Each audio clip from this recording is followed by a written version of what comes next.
Mga kapuso, huwag po tayo basta-bastang maniniwala sa mga taong nakilala lang sa pamamagitan ng cellphone. Sa Cebu, isang menor de edad ang sinasabing dinukot umano ng kanyang textmate. Ayon sa naarestong suspect, kusang sumama sa kanya ang dalagita. Makibalita tayo kay Bex May Humawas ng GMA Cebu. Hinuli ang 19 na taong gulang na lalaking ito na umanay dumukot sa isang babaeng 14 na taong gulang. Ayon sa CIDG Region 7, mag-textmate ang sospek at biktima at noong June 25, nagkita raw ang dalawa. Mula noon, hindi na umuwi ng bahay ang dalaga kaya inireport na ito sa pulisya ng kanyang ina. At nito lang Miyerkules, nakatanggap ang ina ng biktima ng text mula sa kanyang anak.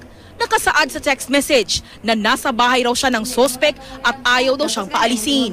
Hinanap ng mga pulis ang bahay ng sospek hanggang sa matuntun nila ito. Nung araw ding yun, nahuli ang sospek at nakabalik sa kanyang magulang ang babae.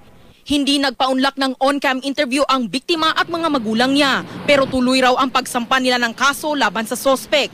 Depensa naman ng naaresto, hindi daw niya dinukot kundi kusang sumama sa kanya ang babae. Hindi na tinod. Siya man na sa mua. Igon sa demo ni nga? Uyab na wala. Ay, sanapon sa mga mga sa mua. Pauli na wala sa buntag. Di man siya muli. Base sa medical examination sa babae, positibong ginahasa siya. Napag-alaman namang miyembro ang sospek at biktima ng isang grupo ng mga texter. Check po natin ang background, no? Kung ilan na yung organization nila at gaano kalawak yung kanilang organization at saka kung ano yung mga activity nila.